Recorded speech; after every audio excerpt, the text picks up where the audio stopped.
All right, welcome back. Tonight's Daily Viewpoint. Should doctors wear lab coats more so now than ever, or should they start doing it again? That's what the Society for Healthcare Epidemiology of America wants. The group's goal is to slow the spread of infection or infectious diseases between patients in hospitals. And we've all heard the warning. Some people are more concerned about getting sick in a hospital than anywhere else. So the theory is doctors wearing long-sleeved shirts, ties, jewelry, and watches should be out, because the more you're wearing, the more you have that could contaminate a patient, potentially. Researchers say they have not yet found a direct link to the germs on clothes, but they say, come on, it only makes sense. And one recent study found that a third of doctors' neckties grew staph infections in a lab setting, the cloth in the necktie. And the report also said patients are more likely to trust a doctor in a lab coat. So there you go, for that reason alone. So, ladies, would you be more likely to trust a doctor that you didn't know who wears a lab coat? That's the first question. Does it make any difference? No. Absolutely not. No, I know you're gonna pick your doctor before you go to that person, and you won't know whether or not that doctor wears a lab coat or not. In my case, my doctor is a woman. She wears a lab coat every time, but I think it's out of convenience because she's always putting things in her pocket, and otherwise she wouldn't have any place to put her pins and all of her little necessities. But I don't think it would make any difference one way or another. And as far as scrubs go, my brother-in-law is a surgeon, and doctors are not allowed to wear those outside of the hospital anymore, and they do require them to change those coats often, and the hospital is responsible for that. So it more or less keeps germs, they only wear those scrubs once, and then they throw them in, for a cleaning. But what was key in this study is there's no link between the lab coats and germs. Right.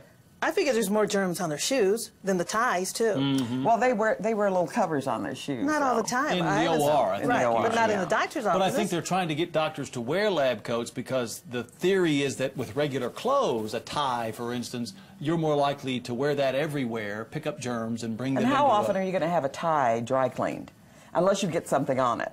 Well, when was the last time you had that dry? Can you tell what the doctor had for dinner a week ago with the tie? Right, and long sleeves, I think, are another concern. The bigger question may be, are you more concerned about coming across infectious surfaces or germs in a hospital setting than elsewhere? Rebecca, what do you think? No, there's germs everywhere. I would think in the hospitals there's going to be germs. But you've got more sick people in the hospital. Of course. Yeah. But there's sick people everywhere. Maybe not coughing on you all the time, but I would hate to have a society where we're walking around paranoid, like, please, don't sit close to me, don't sit close to me, don't even touch me.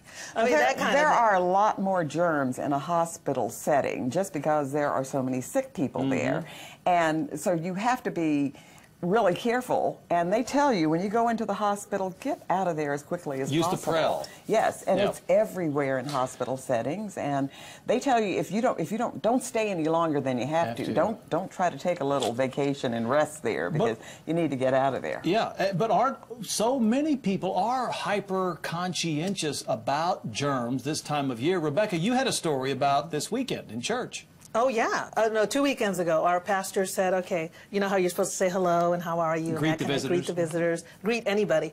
He's like, okay, this week we're not going to greet each other, or at least shake hands. Let's just, look at each other and say hello. Right. And at the end, he even said, okay, don't forget, say hello to the other people, but don't touch them. Right. Elbow. Because of the flu. Because of the flu. Yeah. So that was We had a big cautious controversy in my church about that, not this year, but a couple of years ago, where they had to take a vote on it, really? Because on whether or not we should greet each other. And the priest, of course, wanted everyone to continue greeting each other and shaking hands and saying, good to see you, welcome.